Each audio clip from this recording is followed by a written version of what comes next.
자, 어제 우리 지난주까지 해서 1차 전도여행과 예루살렘 회의를 마치고 이제 2차 전도여행을 떠납니다. 오늘 본문의 정확한 분량은 사도행전 15장 36절부터 16장 10절까지인데 오늘 그 앞 뒷부분만 오늘 같이 읽었고, 오늘 전체적인 본문은 사도행전 15장 36절부터 16장 10절까지 같이 보도록 하겠습니다. 자, 오늘 말씀은 헤어짐과 만남이라는 제목입니다. 이제 1차 전도여행을 끝나고 예루살렘 공회까지 마친 바울과 바나바, 바울과 바나바가 이제 1차 전도여행 끝으로 헤어지게 됩니다. 그리고 바울은 또 다른 팀을 구성하게 되는데 바로 실라와 디모데와 함께 이제 2차 전도여행을 떠나게 됩니다. 그래서 이 만남과 헤어짐이라는 이 과정 가운데 하나님께서는 어떻게 역사하셨고, 이 바울은 이것을 어떻게 받아들였는지가 오늘의 핵심입니다. 오늘 이 바울이 어떻게 헤어졌는지, 또 어떻게 만났는지를 이 과정을 통하여서 우리가 하나님 믿는다는 것이 무엇인지, 하나님과의 관계성을 어떻게 가져야 되는 것인지에 대해서 같이 생각하는 시간이 되었으면 좋겠습니다. 오늘의 질문은 이것입니다. 바울과 바나바는 왜 헤어졌는가? 어떻게 헤어졌는가? 또한 바울과 실라와 디모데는 왜 만났는가? 바로 이것에 대한 질문을 통해서 우리가 하나님 믿는다는 것이 무엇인지를 생각해 봤으면 좋겠습니다. 자, 그럼 이제 본격적으로 본문 같이 나누도록 하겠습니다. 먼저 36절부터 사도행전 15장 36절부터 41절 말씀인데, 우리 먼저 36절부터 다 같이 한번 읽겠습니다. 36절입니다. 시작!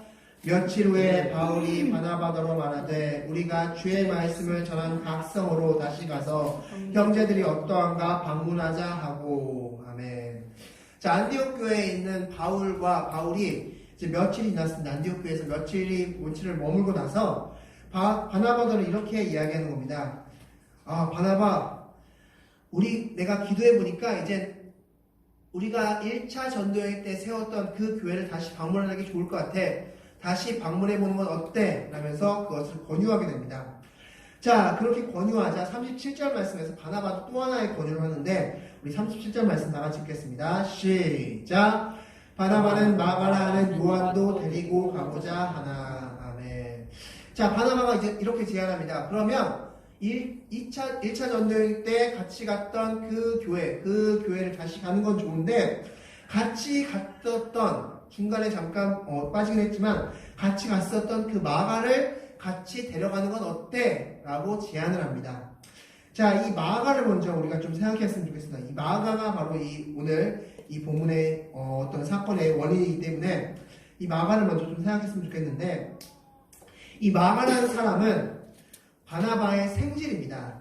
골로새서 4장 10절 말씀 보면 바나바의 생질이라고 표현하고 있습니다. 그래서 많은 성경학자들은 이 바나바와 마가의 관계를 사촌지간이다라고 표현하고 있습니다. 즉, 마가가 바나바의 사촌 동생이다라고 표현하고 있습니다. 자, 그리고 또 재밌는 것은 이 바나바와 마가는 둘 다 본명이 아닙니다. 우리가 바나바 혹은 마가 이렇게 부르고 있는데 사실 이것은 별명입니다. 사도행전 4장 30절 말씀 보면 바나바라고 사람들에게 불린다라고 적혀 있습니다. 이 바나바의 뜻은 아들, 나바, 위로라고 해서 바나바입니다. 그래서 위로의 아들이라는 뜻입니다. 이 바나바의 본명은 요셉입니다. 그리고 이 마가는 사도행전 22장 25절 말씀에 보면은 마가라는 불리는 요한이라고 적혀 있습니다. 즉, 이 마가는 큰 힘이라는 뜻을 가진 별명입니다. 즉, 둘 다 본명이 아니라 별명으로 사람들에게 불리고 있다는 점입니다. 또한 세 번째로 이 마가는 우리가 너무나 잘 알고 있는 장소죠. 마가의 다락방에 바로 그 소유주의 자녀가 바로 마가입니다. 마가의 다락방은 가장 유명한 두 가지 사건이 일어났던 장소입니다. 첫 번째는 바로 예수님께서 최후의 만찬, 우리가 최후의 만찬, 마지막 만찬이라고 불리는 그 최후의 만찬이 진행된 장소가 바로 마가의 다락방이고, 두 번째로 120명이 성령을 받았던 장소가 또한 마가의 다락방입니다. 그 마가의 다락방을 소유한 그 가정의 자녀가 바로 마가라는 사람이었습니다. 즉, 이 마가라는 사람은 굉장히 부유했던 사람이었던 것 같습니다. 이 집안 자체가 굉장히 120명을 소유할 정도의 큰 다락방을 가진 그런 집안의 자녀였기 때문에 굉장히 부유한 가정의 자녀였던 것으로 추측이 될 수 있습니다. 또한 이 마가는 가장 핵심은 바로 사도행전 13장 13절 말씀 보면 바로 바울이 이제 1차 전도행을 떠나고 구브로 섬에 방문합니다. 구브로 섬에 방문했을 때 이 구브로 섬에서 이제 바보라는 그 항구 도시를 출발해서 이제 밤빌리아 쪽으로 가게 되는데 이 밤빌리아 쪽으로 가는 도중에 마가가 난 못 가겠습니다 하고 중간에 그 팀을 이탈합니다. 그래서 마가는 집으로 돌아가게 되고 바울과 바나바가 1차 전도행을 마치게 됐는데 바로 이 사건을 일으켰던 사람이 바로 마가라는 사람입니다. 자, 그래서 이 바울은 이 마가에 대해서 이렇게 말합니다. 우리 38절 말씀 다 같이 한번 읽겠습니다. 시작! 바울은 밤빌리아에서 자기들을 떠나 함께 일어나 가지 아니한 자를 데리고 하는 것이 옳지 않다 하여. 아멘. 옳지 않다! 라고 평가하고 있죠. 옳지 않다! 라고 평가하고 있죠. 자, 그러면서 39절 말씀, 우리 핵심 말씀인데 이 말씀 다 같이 한번 읽겠습니다. 시작! 서로 심히 다투어 피차 갈라서니 바나바는 마가를 데리고 배 타고 구브로로 가고. 아멘. 자, 서로 심히 다투었다. 자, 이 부분 때문에 많은 성경을 말씀하거나 이 성경을 읽는 사람들이 굉장히 당혹감을 주고 있습니다. 왜냐하면 1차 전도여행을 그렇게 은혜 중에 마친 그 사람들, 두 사람의 그 핵심 주역인 바나바와 바울이 심히 다투었다라고 성경을 표현하고 있기 때문입니다. 그래서 이것을 이렇게 해석합니다. 바나바와 바울이 감정적으로 서로 다투었고, 감정적으로 상황에서 서로 심히 다투었고, 서로 갈라지게 됐는데 하나님께서는 그것을 선으로 바꾸셨다. 왜냐하면 바나바도 선교를 했고 바울도 선교를 했기 때문에 하나님께서는 인간적인 부족함, 바울도 인간이고 바나바도 인간이었기 때문에 인간적인 부족함이 있었고 그 인간적인 부족함으로 인해서 서로 다투어서 갈라지게 되었는데 그것을 하나님께서는 선으로 바꾸셨습니다. 여러분, 하나님께서는 선으로 바꾸시는 분이십니다. 라고 우리는 해석을 합니다. 이 말씀을. 자, 맞을까요? 이 해석이. 정말 바나바와 바울이 정말 감정적으로 서로 다툰 것일까? 자, 이것에 대한 진실을 지금과 같이 나눠보도록 하겠습니다. 바로 오늘 본문의 핵심이 39절에 심히 다투었다. 이 부분의 원어를 우리가 좀 생각해 볼 필요가 있습니다. 이 심히 다투었다라는 것의 원어는 파로시스모스입니다. 파로시스모스라고 하는데 파로시스모스 이 단어는 성경에 딱 2번 등장합니다. 첫 번째는 사도행전 15장 오늘 지금 여러분께서 읽으셨던 이 부분이고 또 하나가 바로 히브리서 10장 24절 말씀입니다. 우리 한번 본문을 말씀 보도록 해서 히브리서 10장 24절 말씀입니다. 어디에 이 파로시스모스가 쓰였는지를 여기서 한번 찾아보시기 바랍니다. 자, 다 같이 한번 읽겠습니다. 시작! 서로 돌아보아 사랑과 선행을 격려하며. 자, 어디에 파로시스모스가 쓰였을까요? 제가 일부러 표시를 안 했습니다. 네, 바로 맞추셨습니다. 자, 격려하다가 바로 파로시스모스입니다. 너무 빨리 맞추셔서 자, 당황했네요. 자, 격려하다가 바로 파로시스모스. 자, 잠시 앞을 봐주시기 바랍니다. 자, 사도행전 15장의 상황과 지금 히브리서 10장의 상황이 뭔가 좀 다른 그림입니다. 사도행전 15장은 뭔가 격렬히 다투는 뭔가 그런 모습이고 히브리서 10장은 서로 돌아보아 사랑과 선행을 격려하며 굉장히 따뜻한 그림입니다. 그런데 이 사도행전 15장과 히브리서 10장이 이 본문이 같은 단어가 쓰였다는 겁니다. 같은 단어. 파로시스모스라는. 그렇다면 도대체 이 파로시스모스가 정확한 의미는 도대체 무엇일까? 이 정확한 의미를 우리가 좀 생각해 봤으면 좋겠는데 이 우리나라 말로 한 부분에서는 심히 다투었다고 번역되어 있고 또 한 부분에서는 격려했다고 번역된 바로 이 파로시스모스가 어떤 단어냐면 바로 서로 좋은 작을 주다라는 뜻을 가지고 있습니다. 서로 좋은 작을 주다. 자, 즉 이 사도행전 15장은 이렇게 상황을 생각하시면 됩니다. 이런 상황입니다. 지금 바울이 바나바가 이렇게 이야기하는 것입니다. 바나바, 당신은 내가 봤을 때 당신이 구브로 섬에서 굉장히 열정적으로 했고 마가도 구브로 섬에서 굉장히 열정적으로 했기 때문에 당신은 구브로 섬에서 사역하는 것이 더 맞는 것 같아요. 구브로섬에서 사역을 해주세요. 라고 바나바가 바울에게 이야기하고 있는 것이고, 바울은 바나바에게 이렇게 이야기하고 있습니다. 바울, 당신은 이 선교 여행을 맞춰주세요. 당신은 어디에 한 곳에 정착하는 것보다 여러 곳을 다니면서 복음을 전하는 게 당신의 성향에 맞는 것 같습니다. 그런 일을 더욱더 열심히 해주세요. 라고 서로 좋은 자극을 지금 전해주었다는 겁니다. 이것을 지금 오늘 성경, 한글 성경에서는 이렇게 번역하고 있는 겁니다. 심히 다투어. 그러니까 심히 다투었다고 번역됐기 때문에 굉장히 감정적으로 뭔가 상했다라고 생각할 수 있지만, 실상은 지금 바나바와 바울이 좋은 자극을 주고 있는 겁니다. 나는 당신의 사역이 이랬으면 좋겠습니다. 난 당신의 사역이 이랬으면 좋겠습니다. 하면서 서로 좋은 자극을 주고 있는 것입니다. 자, 이것은 어떤 의미입니까? 바로 바나바와 바울이 부르심이 달랐다는 것을 서로 인정했다는 뜻입니다. 바나바의 부르심은 바로 이거였고, 바울의 부르심은 이거였다는 것을 서로 인정했고, 그 인정한 것을 바탕으로 서로 좋은 자극을 주었다는 겁니다. 바로 파로시스모스를 주었다는 것을 말씀하고 있습니다. 그래서 38절을 보면 바울이 마아가를 옳지 않다고 표현했던 것도, 마아가가 마음에 안 들었다, 굉장히 인간적으로 마음에 안 들었다, 이 뜻이 아니라, 마아가가 구브로 섬이라는 그 섬에서 사역을 열심히 했기 때문에 그 섬에 가는 것이 옳다라고 표현한 겁니다. 즉, 전도여행을 같이 가는 것보다 바로 구브로 섬에서 사역하는 것이 더 옳다라고 표현하고 있는 것을 옳지 않다. 함께 가는 것, 2차 전도여행 함께 가는 것은 옳지 않고 구브로 섬에 가는 것이 옳다라고 그 마가의 부르심을 바울이 인정했다라고 해석하시면 됩니다. 즉, 바울과 바나바는 부르심이 달랐다는 것입니다. 자, 이것에 대한 근거가 있습니다. 이렇게 제가 해석하는 것에 대한 근거가 성경에 나옵니다. 우리 40절 말씀 다 같이 읽겠습니다. 우리 40절 말씀입니다. 다 같이 읽겠습니다. 시작! 바울은 신라를 택한 후에 형제들에게 주의 은혜의 부탁함을 받고 떠나. 아멘. 자, 바울과 바나바가 동시에 떠납니다. 출발합니다. 그런데 이 안디옥 교회에서 사역으로, 즉 2차 선교로 인정하는 곳은 어디입니까? 바로 바울팀입니다. 바울팀을 2차 선교로 인정해서 주의 은혜의 부탁함을 해냈습니다. 즉 2차 선교를 잘 해주십시오라고 그 2차 선교의 부탁을 행했던 것입니다. 잘 돌아보고 오십시오라고 2차 선교의 그 부탁을 말했던 것입니다.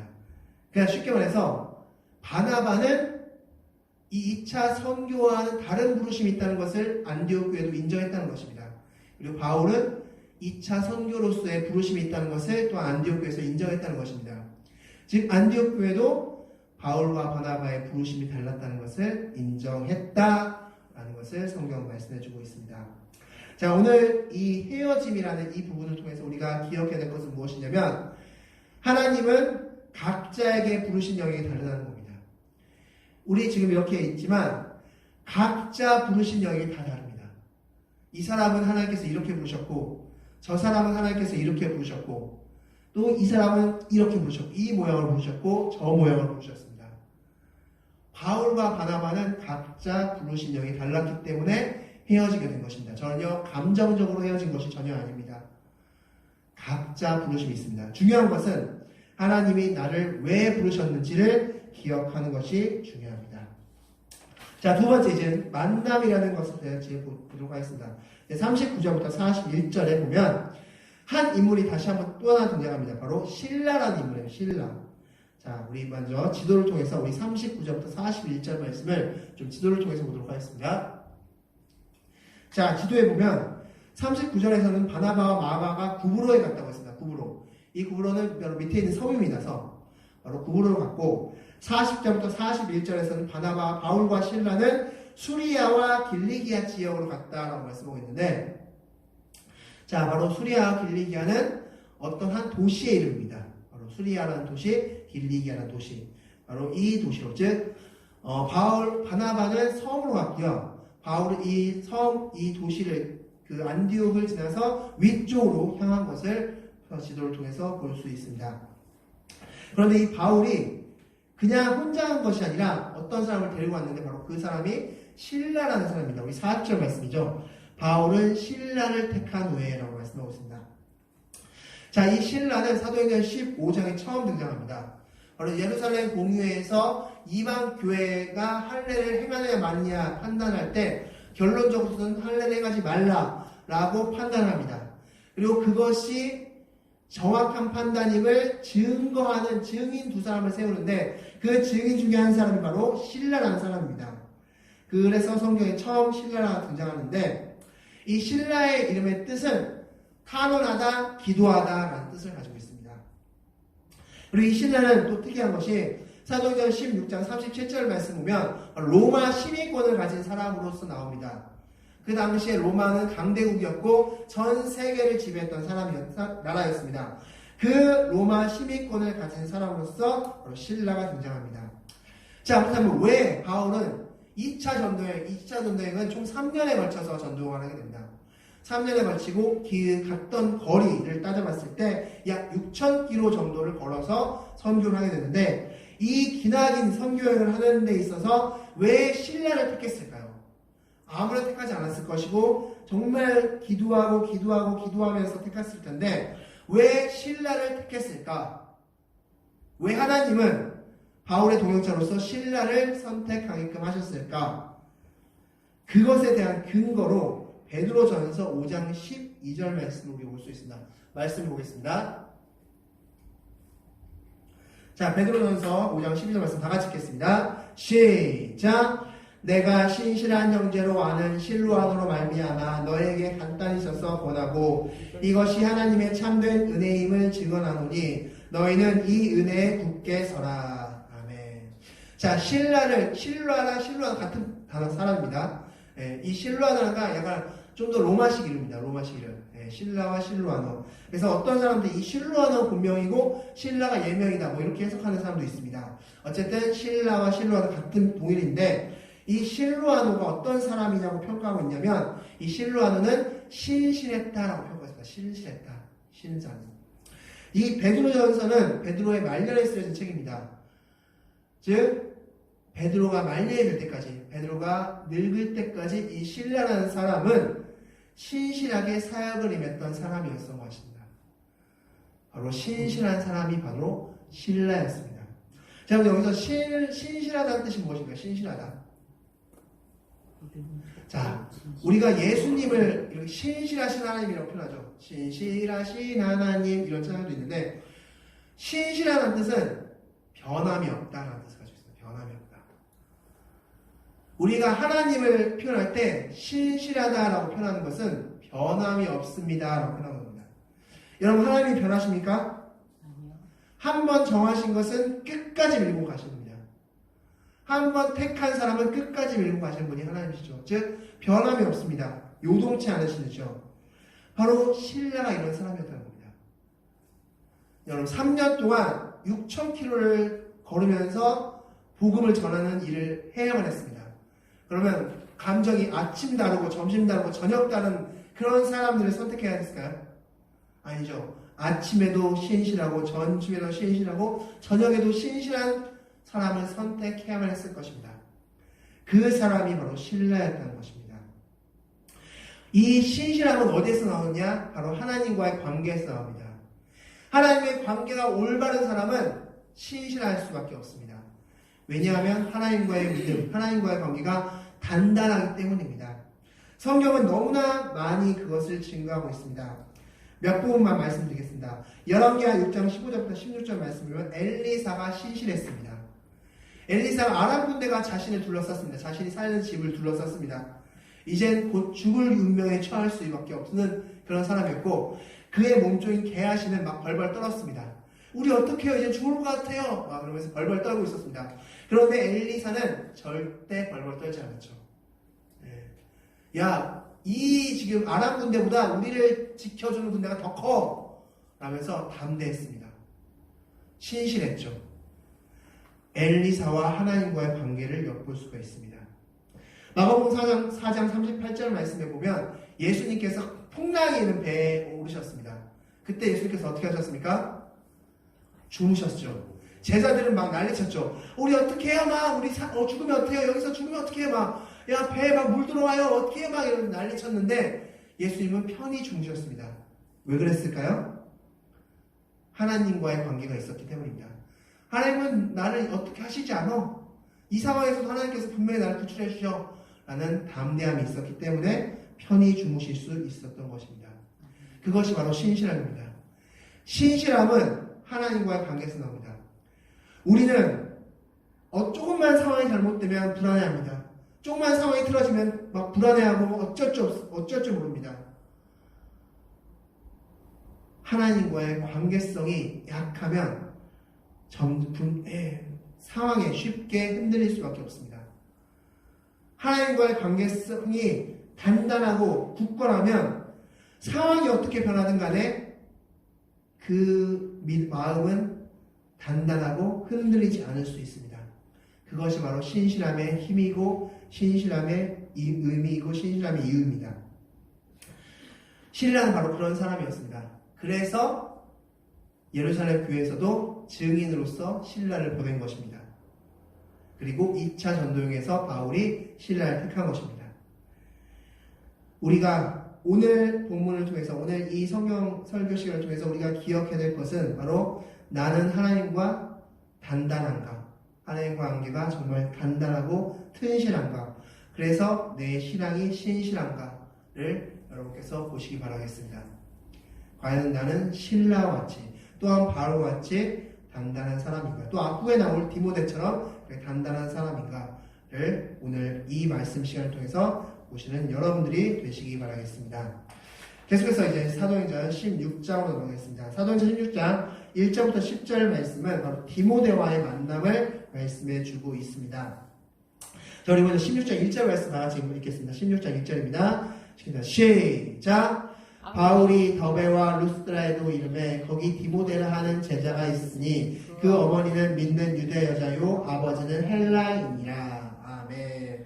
자, 더베와 루스드라, 이 루스드라는 지역은 사도행전 14장에 보면 바울이 안진뱅이를 일으켰던 사건이 일어났던 곳이 바로 루스드라. 그리고 그 사건으로 인해서 바울이 죽을 뻔한 곳이 바로 돌에 맞아 죽을 뻔한 곳이 바로 루스드라였던 것이죠. 이 더베와 루스드라에선 바울이 복음을 전했고 그곳에 제자가 있었다라고 성경은 기록하고 있습니다.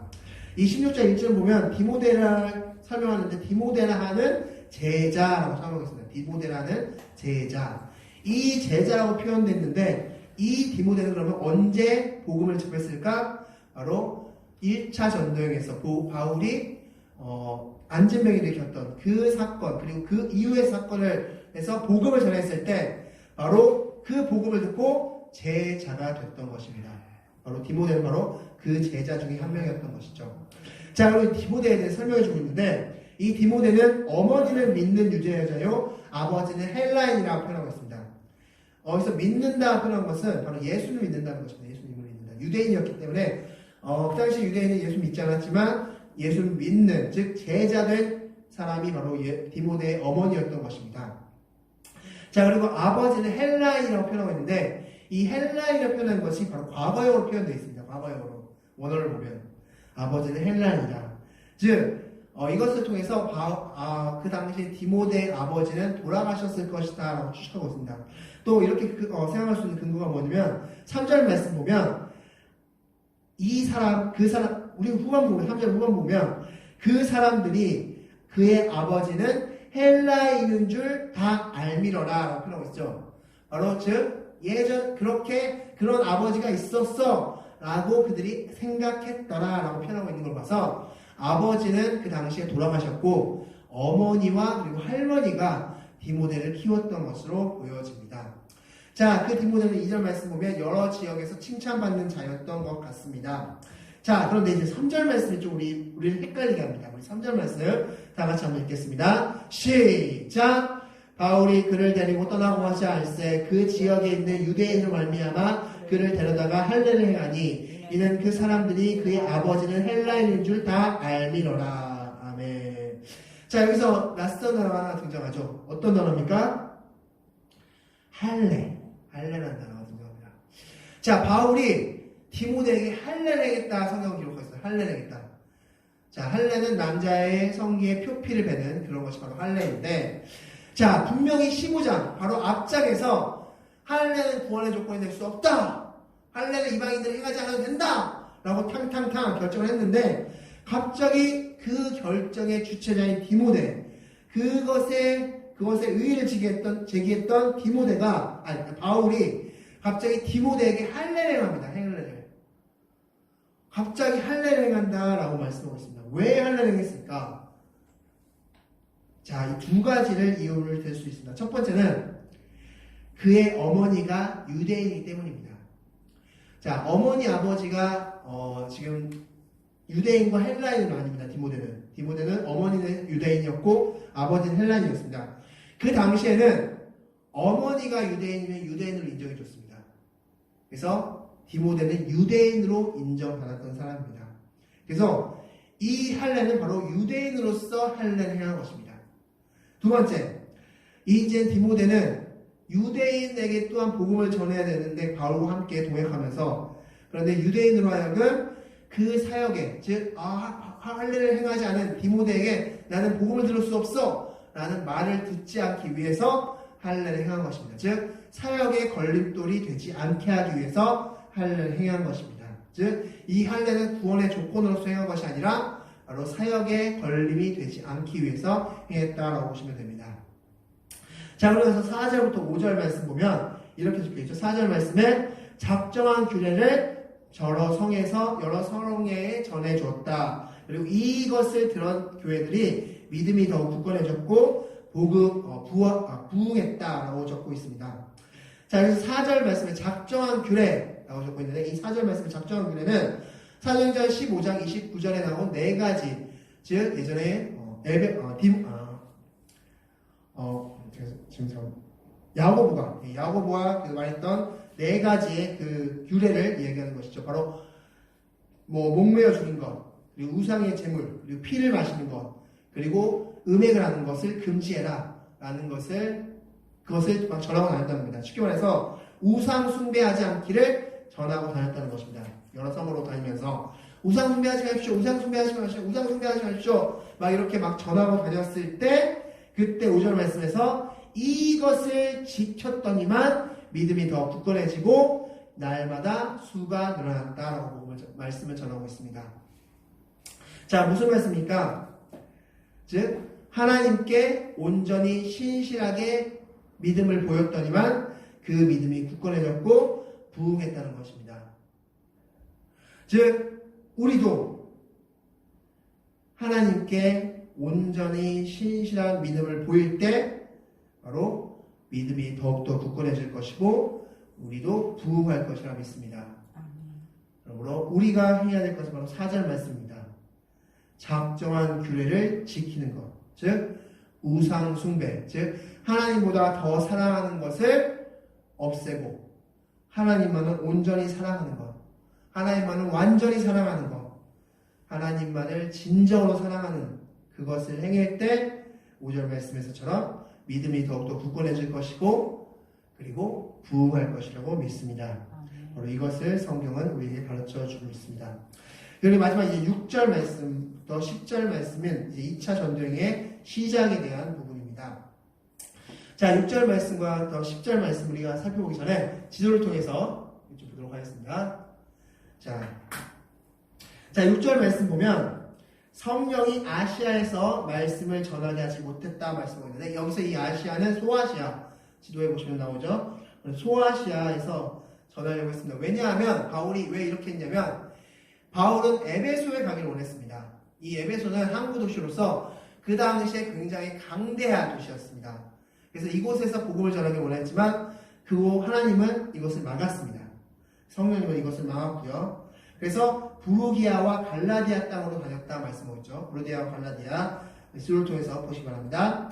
그리고 7절 말씀 보면 무시아 앞에 이르러 라고 하죠. 무시아 앞에, 그 위쪽 보면 무시아 앞에 이르러 비두니아로 가고자 애쓰되 예수의 혈이 허락하지 않았다 말씀하고 있습니다. 즉 바울이 이제 아시아가 막히자 위쪽 지역으로 가고자 했습니다. 위쪽으로 올라가고자 했습니다. 그런데 여기도 역시 막혔습니다. 예수의 영이 허락하지 않았습니다. 그래서 무시아를 지나 드로아, 항구인 드로아로 내려갔습니다. 드로아로 갔는데 이 드로아에서 며칠 동안 머물고 있는데 9절 말씀에 밤에 환상이 바울에게 보이더니 마게도냐 사람 하나가 서서 그에게 청하여 이르되 마게도냐로 건너와서 우리를 도우라라고 해서 10절 말씀에 곧 마게도냐를 떠났다 말씀하고 있는 것입니다. 그래서 이 마게도냐는 저 위쪽, 이 오른편 여러분 보시기에 오른쪽 위쪽 보면은 이제 빌립보가 나오죠. 이 빌립보가 이 마게도냐 지역입니다. 그래서 배 타고 이제 마게도냐 지역, 빌립보 지역으로 올라간 것입니다. 즉 하나님께서는 아시아로 말씀을 전하려고 했지만 막았고 비두니아로 올라가려고 했지만 막았고 바로 그 왼쪽 오른편 지역 오른쪽으로 배 타고 가기를 하나님께서 원하셨던 것입니다. 바로 그래서 빌립보 지역으로 갔던 것입니다. 자, 그래서 우리가 두 가지를 좀 우리가 기억했으면 좋겠습니다. 첫 번째는 바울은 굉장히 민감했던 사람이었다는 것입니다. 하나님이 야 아시아에서 말씀 전하지 마, 비두니아에 말씀 전하지 마 라는 그 하나님의 음성, 그것을 잘 캐치했던 사람이 바로 바울이었고 그것을 순종했던 사람이 바울이었던 것입니다. 우리가 기도하는 데 있어서 기도하다가 하나님 이렇게 해주세요 라고 했는데 그 기도가 응답이 안 됐습니다. 그러면 그것에 대해서 우리가 아니 이게 하나 이게 더 맞는 것 같아요. 이게 더 맞는 것 같아요. 이게 이렇게 해야지만 하나 맞는 거예요 라고 떼썼으니까 바울이 바로 순복했습니다. 하나님 아시아에서 말씀을 하지 마. 네, 알겠습니다. 비두니아에서 말씀을 하지 마. 네, 알겠습니다. 그게 바울이었습니다. 하나님에 대해서 민감했고 하나님과의 관계가 튼실했기 때문에 하나님이 어떻게 하라고 하면 그 말씀에 100% 순종했던 사람이 바울이었던 것입니다. 우리도 마찬가지로 우리가 기도하는 데 있어서 NO! 라고 하나님께서 하셨다면 그것에 대해서 알겠습니다. 감사합니다. 로서 우리가 분명히 기도해야 될 줄 믿습니다. 하나님은 우리가 생각하는 것 이상으로서 생각하고 계획하고 계시다는 사실을 기억하시기 바라겠습니다. 또한 왜 그렇게 막으셨을까? 그것에 대해서는 이유를 알 수 없지만 하나님께서는 결국에 가서는 이 에베소 지역을 2차 전도에서 돌게 하십니다. 나중에 가면은 이 에베소 지역을 나중에 하나님께서는 가게끔 하십니다. 하지만 지금은 아니다. 지금은 아니다. 또한 6절 말씀에 성령이 나오죠. 그리고 7절 말씀에 예수의 영이 나옵니다. 그리고 10절 말씀에 하나님이 나옵니다. 예수, 성령, 하나님 바로 삼위일체가 한 분임을 또한 이 본문을 통해서 우리에게 말씀해 주고 있습니다. 그래서 성령님께서 말씀하신다면 우리가 그 말씀에 만약에 노라고 하셨더라도 예스, 감사합니다 라고 반응할 수 있는 우리의 신앙이 되어야 될 줄 믿습니다.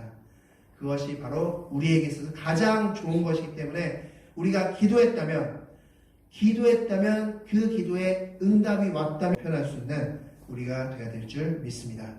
그것이 바로 바울의 신앙이었습니다. 말씀을 정리하겠습니다. 오늘 헤어짐과 만남이라는 제목으로서 3명의 헤어짐과 만남을 마치고 왔습니다.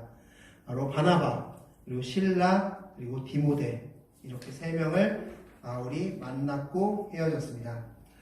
중요한 것은 이 3명의 믿음이 어떤 믿음이었냐? 바로 하나님과 단단한 믿음이었다는 것입니다. 하나님과 친밀한 믿음이었다는 것입니다.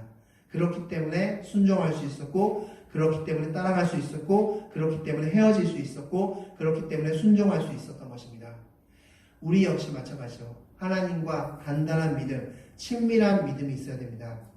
그래서 우리가 기도할 때나 말씀 읽을 때나 즉 내 생각을 말하는 것이 아니라 내 뜻을 관철시키는 것이 아니라 바로 하나님의 뜻을 듣고 하나님의 마음을 알고 하나님의 생각을 알면서 그렇게 살아야 될 줄 믿습니다. 그것을 위해서 우리가 엎드리고 기도하고 노력하는 그런 삶이 되어야 될 줄 믿습니다.